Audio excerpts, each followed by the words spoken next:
According to Charles Walker, writing some 20 years ago in 1994, Higham Way Baptist Church first began some 10 years previous to its official opening in May 1957. This is of course when the idea that a housing estate around the church in the area known then as Sketchley Hill was to be built became common knowledge. The minister of Hinckley Baptist Church at the time, the Reverend T. Tudor Rice, had an idea. Minuted as the last item in a deacons' meeting, it simply said, Mr. Rice threw out a suggestion that the extension work should be considered in the new district under development. One significant date was the 6th of February 1950, when a special church meeting was called to consider the extension work, which resulted in a unanimous vote to go ahead. The church meeting discerned that a brick structure at the cost of £10,000 was to be adopted. This was proposed by one David Copeland, still a member of Higham Way Baptist Church today, and seconded by Miss Doris Lee. In May 1957 the church opened, and thus the work of Higham Way Baptist Church formally began.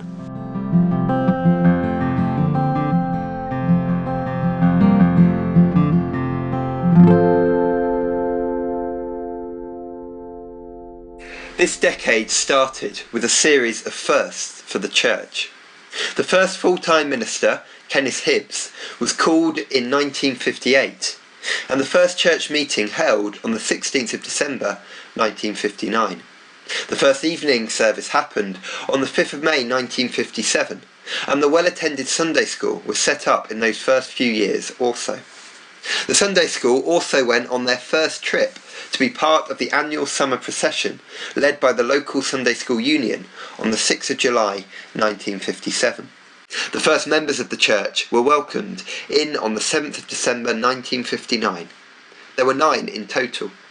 Kenneth Hibbs, the minister and his wife Joan, Miss Sarah Ann Rose Green, Miss Dorothy Mavis Mills, Mr. Roy Stokes, Mr. Arthur B. Mills, and David and Mary Copeland, the only remaining founder members today.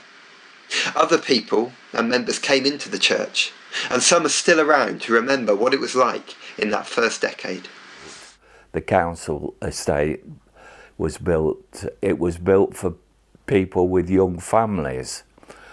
I don't think you were allowed a tenancy in the estate unless you got 2 children.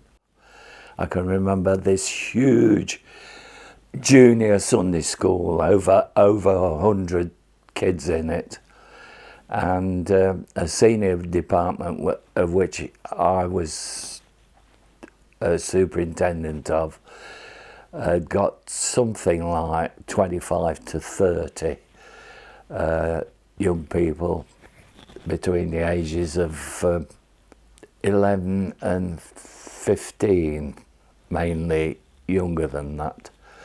And we met in the stage area of the church. That had been boarded off so that it would form another room because we were short of space. Well, when we started, we actually had a Sunday school teacher training meeting during the week, so that we were all working from the same hymn sheet, if you like. And we used to have 8 or 10 classes in the main hall, separate, of course, boys and girls, separate teacher for each one. It was a fantastic time. I remember taking them all into town for the annual treats that we had, the walk round, took them down on the back of a lorry. One time we even left one of our helpers down there looking after a donkey that he'd borrowed for somebody to ride. The poor chap had to walk back up to Higham Way for his tea in his robes and with the donkey. The harvest festivals, I know what we had, and any money went towards a country that didn't have very good harvests. The whole building was crammed. You couldn't move grown-ups and grandmas and mums and dads and children of all ages, I think, then. The minister, Kenneth Hibbs, who is no longer with us, recorded his memories of the church in 1994. The real church work was making contact with people living nearby. The Sunday school was large, filling the main hall on a Sunday afternoon, with willing leaders giving their time and talents. Coach trips to Wicksteed Park and other places were organised and well supported. The ladies did a great deal of work in their fellowship, and the then young leaders kept the youngsters together at the youth club, letting them grow through those difficult years under real Christian influence. There was also Christian Endeavour on a Friday and Saturday afternoons. It was every Thursday, and we had different speakers, and sometimes the ladies themselves would take a service or did a little talk, and that gave you something to think about sometimes. Yes, it was very good, yeah. I know one week I was out every night, but it wasn't to the local pub next door. It was to church, it was always to church. Quite a good youth club running with Ron Faulkner running it to start with, and we set up a Christian Endeavour group. There was the leader of the junior school, myself, and the pianist of the junior school were in charge of this Christian Endeavour, and we used to have a group of around about 15, 20 children meet every week. Kenneth Hibbs left in 1960, and the next minister, the Reverend John F. Barr, became the minister on the 4th of February 1961. A personable man with a characteristically authoritative manner, John acquired a minivan and was seen around the estate handing out goods and bargains to elderly people, things that he had acquired at a good price from deals done with local merchants. The work of the church continued. Sunday school developed into family church. The Baptist Women's League was set up, as was the Men's Fellowship. The introduction of a choir was a popular step, as was the start of a prayer meeting and overseas mission. It was in this time that the Youth Fellowship was particularly strong, with 85 young people being involved.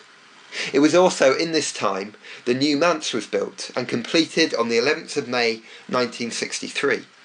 The unique design was the brainchild of John Powell, a member of Higham Baptist Church, and was built at the cost of over £4,000. When John Barr, our second minister, came, he really pushed to have a manse built on the same site as the church, instead of having to live in Hinckley. And believe me, we took some stick from the local community when it was built. It was referred to as the Rabbit Hutch. I was in the Mums and Tots, which at that time was in the Manse Lounge.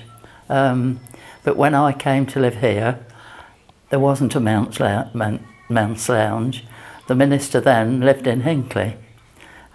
Hinckley had provided a home for him, but through him, Higham Way, the manse at Higham Way was built, and built the way it was, which has caused a few problems since. On the 11th of April 1965, the church called the Reverend Noel Brunn to be their next minister. It was his first pastorate. In November 1966, the church adopted a threefold initiative for evangelism: to worship, to teach, and to proclaim. This led to a call to prayer at the start of the working week, and a renewal in the purpose of the midweek prayer meeting. The first continued into the second decade of the church's existence. Richard Walker, aged 14, was the first to be baptised on the 16th of February 1969. On the 23rd of March 1969, Reverend Noel Brunn resigned as minister, after 4 years of fruitful ministry. As the church entered the 1970s, it can be noted that children's work was still strong. Current members Joyce Gardner and Margaret Carter were involved in the Sunday school, as was Fred Sellers and Val Inman. Under Ron Faulkner's leadership, the youth club had 50-odd children. I joined Higham Way because you've got a choir on Sunday night, and I was a singer at the time, and I was quite jealous just listening and not being in the choir. The luncheon club was really started or pushed by Margaret Brown under Noel Bruin's leadership. I think there was one in the town, but it was a new thing everywhere then, as was playgroup. And to start with, we had quite a large number, and it was run for years by Brenda Walker, help with Joyce Gardner and Jean and Olive Tilson. They were the regulars. I enjoyed it. It's one thing I did enjoy, to get there for lunch, for the lunches to get there for 12 o'clock. So you get them. Yes, I did. It's the one job I really did enjoy. Well, when I first started to help, there was probably more than 20 to sit down for lunch. But gradually, it got fewer and fewer. And I think by the time I finished, which was in the mid-80s, I think, that were down to about 13. For a lot of years, we had a ladies' group that was quite a number of people, and we met every Thursday, but one Thursday in the month we went round visiting. We had a list of visitors, and it was a night we never wanted, but it was a night when we finished with it we really enjoyed, and people started expecting us, elderly people and so on, who couldn't get out, enjoyed us going there and sharing the church with them. In 1971, the church took the decision to end the evening service so that everyone could use the rest of their Sunday to find ways of serving neighbours. This led to Ted being able to support other churches. As well as the lunch club, a boys' brigade was formed, and the youth club met in the specially created Anchor Coffee Bar under the stage. This later became known as the Highwayman Youth Club, and ran in different ways under different names and by different people faithfully over the next 20 years. It was time of seeds being sown that found fruition as the church entered the 1980s and beyond. Family church was when adults and children sort of met together, and then the children would leave for their departments and come back for the final act of worship. The idea was that families would come together to a service, so that mums, dads, children came to the service, and then instead of having this Sunday school only where adults were not involved, the whole of the idea was to use the family as the group that met together. In September 1981, the church were told that Ted Hale would be leaving after 11 years of faithful ministry.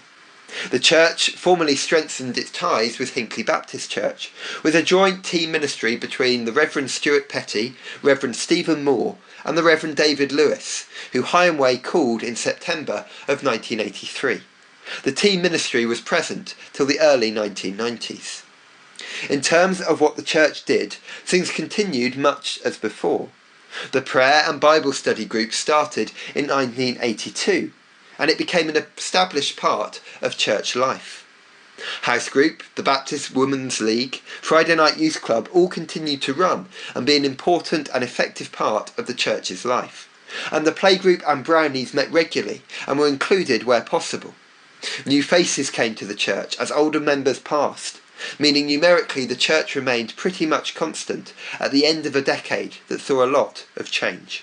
Well, I first came to this church, I think it was about 1975, 76, and I ran the brownie group. We're here for 8 or 9 years, and then I did Rainbow Group, but the Rainbow Group moved into St Catherine's. I came in the early 1980s, really as a result of the brownies. Not because I was a brownie at the time, but my daughter was, and they used to come to a parade service once a month, and just before Christmas we came to a toy service, and I've been coming ever since. The secondary report from 1987 placed testament to the social aspect of the church, especially in the years of team ministry with Higham Way Baptist Church.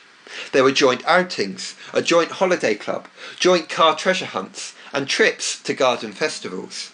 The church youth club, under the leadership of Di Jones, Linda Barker and Sydney Drivery, steadily grew as the church approached the 1990s. While the Sunday school ran, there were significantly lower numbers than 20 years previous, which was a trait many churches were facing at the time.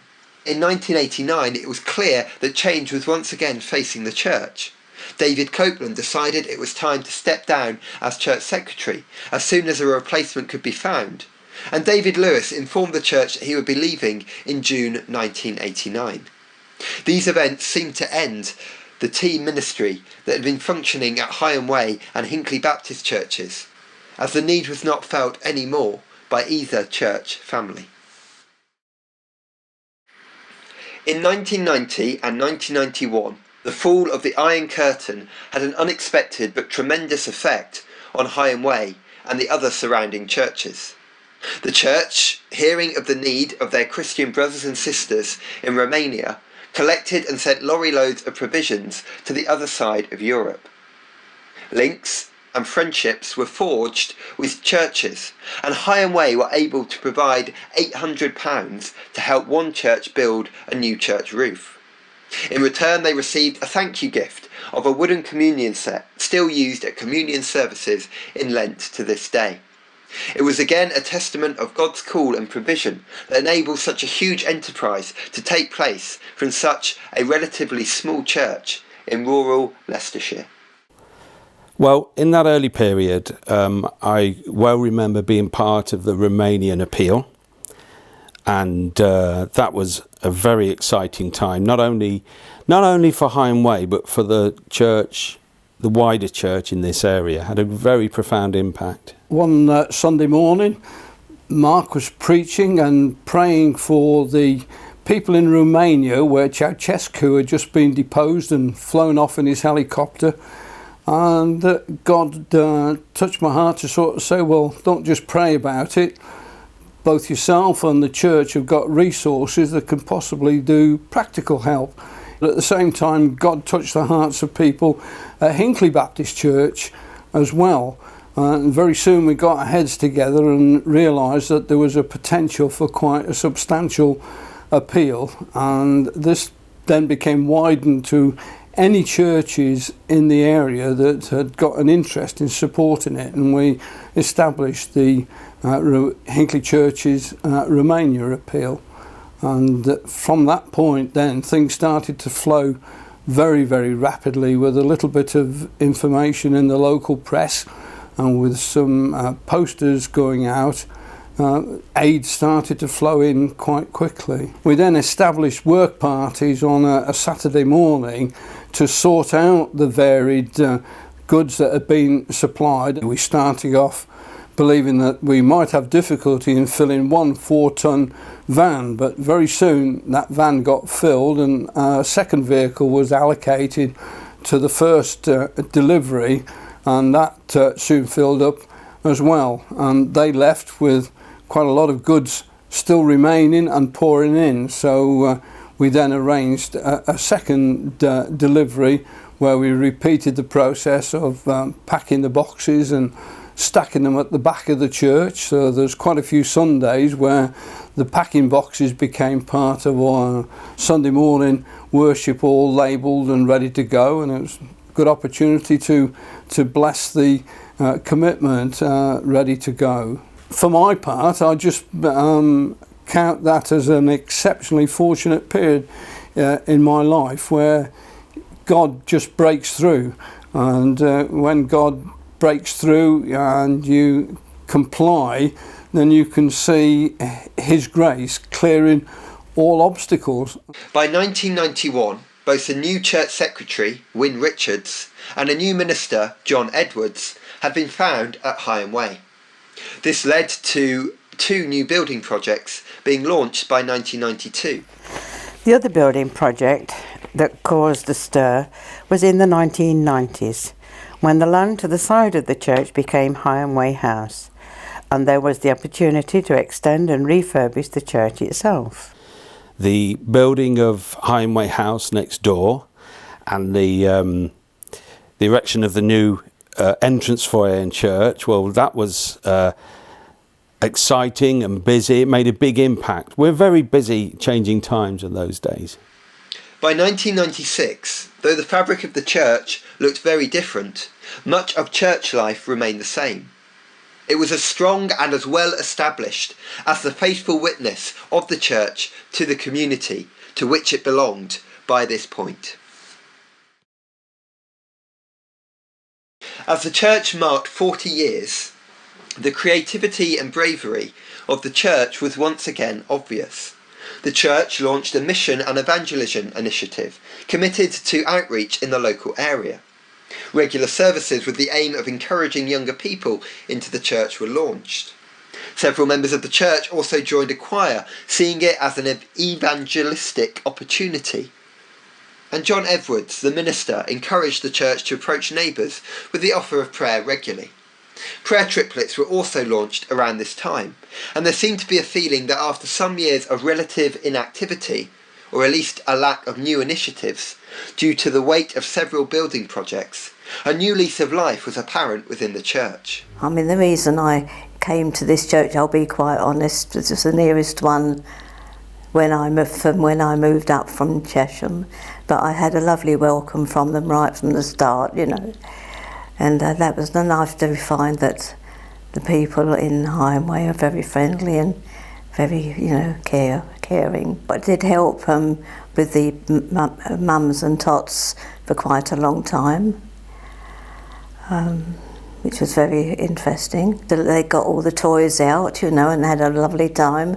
And then they had their squash and biscuits like they normally do. And there's one or two of them are a little bit weepy. I managed to, console them perhaps a bit, you know.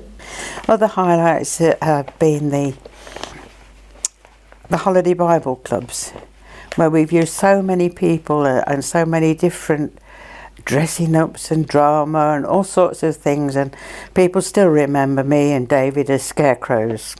We've held some very successful holiday Bible clubs throughout the years. And the first of them that I remember being involved in and with was called On Fire, and everyone had to wear orange t-shirts at the time. And that in turn was followed by Scarecrows the year later. In fact, throughout the whole of the 2000s, if I can call them that, up to the present day, we've held a good number of really well organised and well attended holiday Bible clubs. They reflect the concern and desire of this church to reach out to the next generation with the good news of Jesus. The church continued to look to the future as it entered the new millennium, exploring how it could disciple and attract new members. Links to the groups were strengthened, with the Brownies in particular taking a regular part. In 2002, John Edwards retired from ministry. The church then entered a period without a minister lasting just over a year, when the Reverend John Hall was inducted as minister in 2003. The next few years, John is fondly credited by many church members present at the time of pulling the church into the 21st century, with new equipment which refurbished the hall and made a greater expression of worship possible on Sunday mornings. Well, I think the first significant thing was the arrival of the modern technology with the computer and the ability to put the words of the songs and hymns up on the screen, because up to that point we'd had to rely on the hymn books, and this restricted us, and anything that we wanted to do differently from that, well, we had to have sheets, but then we had hundreds and hundreds then of songs at our disposal. Some of them weren't very easy, and the congregation found them difficult, and so did I, playing them. But we persevered with them, and some of them have become quite favourites now. John also used his gifting to help the church explore where to focus its attention and resources. The church continued to build and develop on what had gone before, looking to strengthen relationships with the various groups that met at the church, and to continue to work within the community through holiday clubs and alpha courses, amongst other things. The church were encouraged to see a bigger vision for the church meeting and to think big as God led them forward. The 2000s were a great time in the history of the church, which maintained numerically and continued to serve faithfully when other churches at the time were struggling. Many of the church members today came into the church in John's ministry, and they have fond memories of the things that were happening at the time. We also held a number of outreach events in 2000, in the 2000s. The one that springs to mind was the More to Life campaign, where we spent a long time, months in fact, preparing ourselves to go out into the neighbourhood, to knock on doors, to invite people to an event that we were holding. And that had quite a profound effect on the church at that time, because we really were challenged to look beyond ourselves and have faith to overcome our fears when it comes to sharing the good news of Jesus. I helped to set up with our previous minister, John and Marion Hall, a youth club which this day is still running, although I'm not involved, and we have had probably 300 or 400 people, young people, through youth club over the years that's been running. The most memorable moment was when we came into church slightly late. Oh yes. When Abigail was a week and a half old. We tried to sneak in at the back and it didn't work. We got dragged up the front by John, and he gave us a blessing there and then, didn't he, straight away. So that was really, really special, yeah. There's been baptisms which meant a lot. Rena and Rachel, and I was baptised. Anne is full of ideas about what we can play, how we can play it, the way we're going to arrange it, how she's going to link it all together, and it's always a really, really good concert and a lot of fun to play because it's always really nice music and nice to get together and do that sort of thing with a nice afternoon tea as well. It's all good. Been involved in the holiday club, and the first one that I was involved in was an amazing thing to see the whole of the church come together. And my son came up for one of the days and he said, I can't believe that the whole church gets involved, and it didn't matter what age you were, everybody was involved. So that was quite humbling, really. Over the last 10 years, the church has reviewed and ended some long-standing activities and launched and relaunched some new ones. The youth club was relaunched in 2007, this time for children between the ages of 7 to 11. This was built upon by a series of holiday clubs, which has run in one form or another since 2008. Christmas events has also become a main outreach opportunity, with various entertainment, amongst them the all-time favourite of the Cliff Richard impersonator.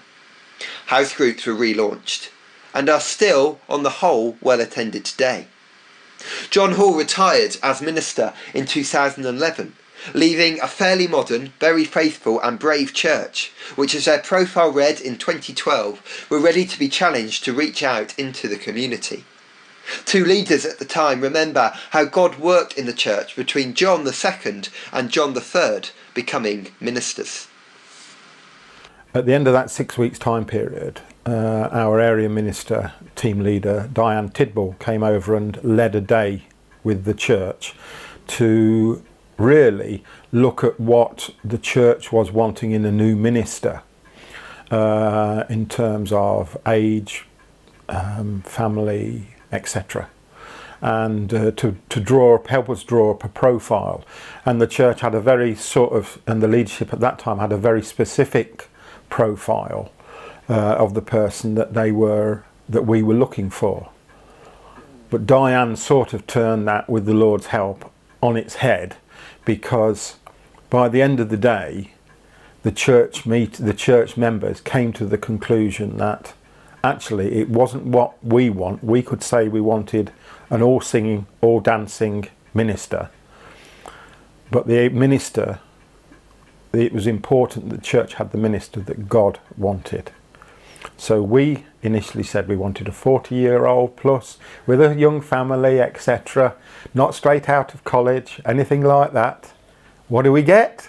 We get a young, tall, young man straight out of college, and he has been a blessing to us ever since. So for me, that was principally the most significant event for the church in the time that I've been there.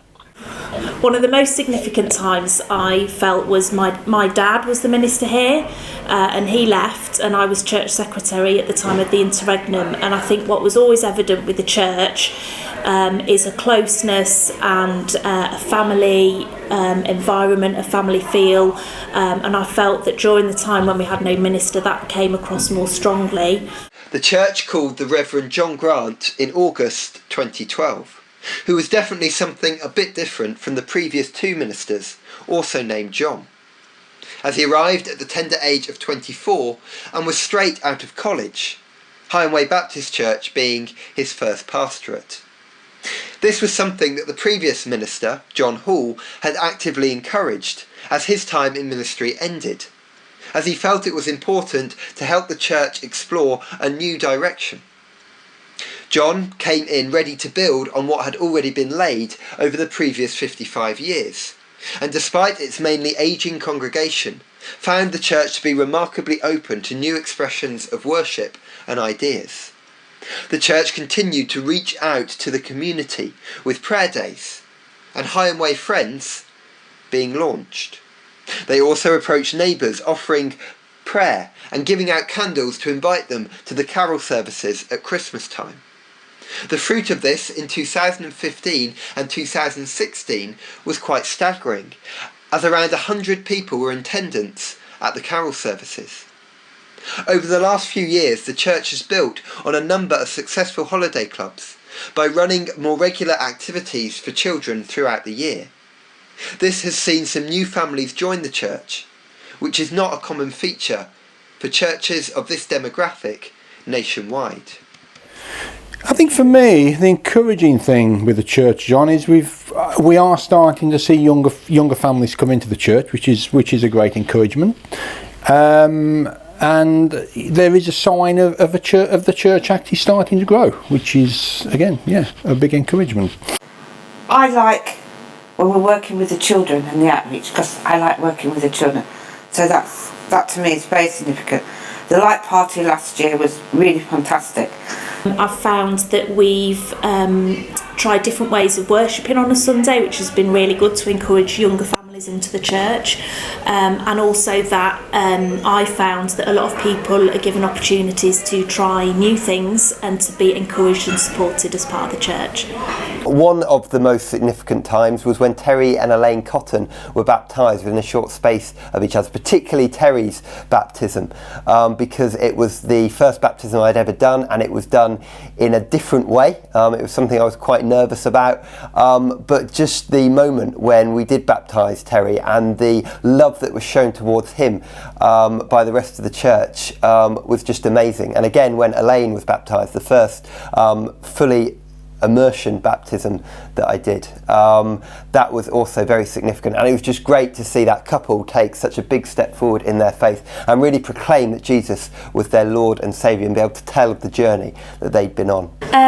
Well, we've had lots of holiday clubs throughout the years I've been here, and I think it's really significant because other people are always learning about God, and it's also giving children the chance to learn about Christianity and all the things that happened throughout the years with Jesus. Those significant things for me has been the first prayer day that we did about 4 years ago, which although I was part of that, I actually found really beneficial and it was just lovely to see people come in and just spend time with God. So that was really positive. For me, the most significant thing that's happened in the last few years has been having a baby called Toby, bringing him up in the church family. He's got lots of grandparents, lots of aunties and uncles, and seeing that early faith develop in him as he gets to know God through the people in church. Lots of little things, I suppose. I've always felt like it's an extended family. One important thing was John Grant coming to the church. I think we've seen a lot of new people come, and that's been good. And the other things that have been significant have been when people have tried out new things, when people have led a part of the service for the first time, or become leaders for the first time, or tried a new mission initiative, or just had a conversation during the week with somebody and just been able to chat to them about Jesus. I have now joined in with Higham Way Friends and helping out with little things that I can do for the church, with looking after the music side. I love that because I go along singing the tunes when I'm actually entering them. I do feel more part of the church now than I've felt for a long time. You, John, arriving at the church, that was fantastic, and it was really meant to be. I can still see you standing there on that fish and chip night, and I thought, yes, he's for us. I brought other people here in a group that I deal with, the Friendship Club. When folks are troubled, we've gone into the church room and we've said a prayer, or we've stopped in here in the sanctuary after the meeting, just so they feel some calm and peace. The birth of Abigail and Toby, because that's the next generation. There is a sense that we have come full circle, as the church, founded in the 1950s, welcomed a huge number of children from the community through its doors for various activities. But along the way, the efforts of the years have also left their mark, with the importance of discipling, not just entertaining, being at the forefront, and the desire to also reach out to families and other adults within the community as well. When filming this video, we asked those who were filmed to describe the church in a few words. God-seeking, a place of rest in some respects, and a place where I think you can be yourself. And I think that's important when you come to worship God. It's a place of worship.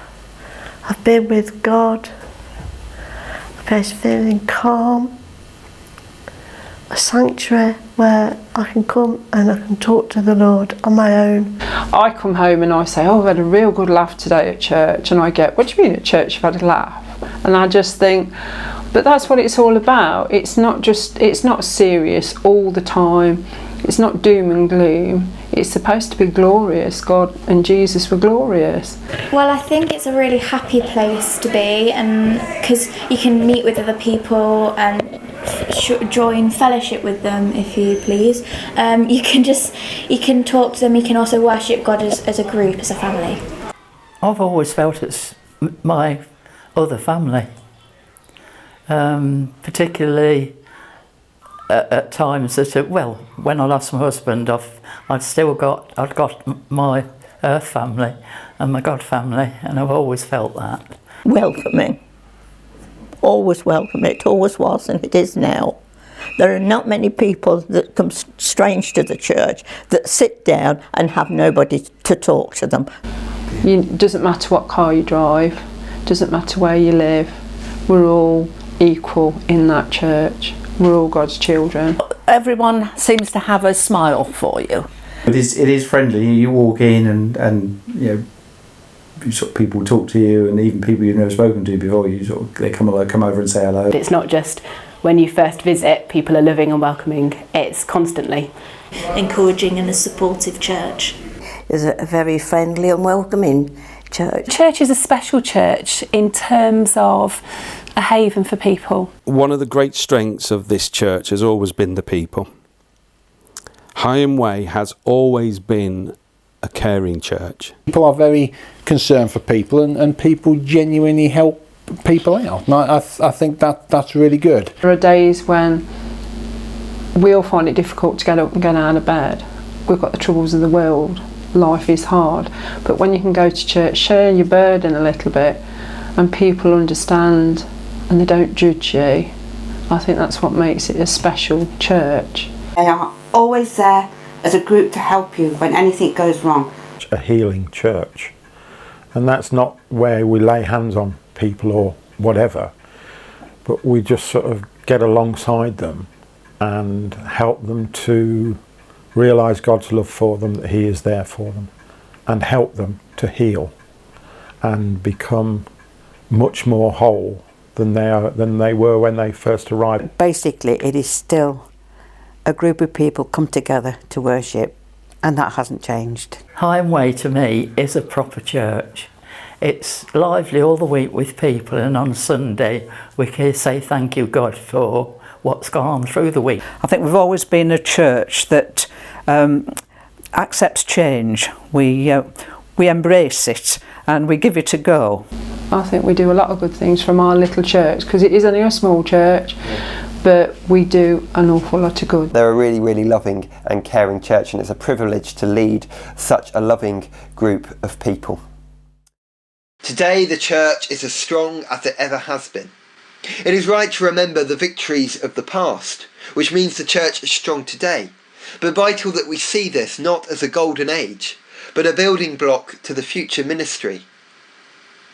Above all, we pray that God's provision would stay with us, as would our ability to hear and discern where He leads effectively, so that as we have done over the last 60 years, we can continue to show Jesus to the people of Hinckley and Burbage.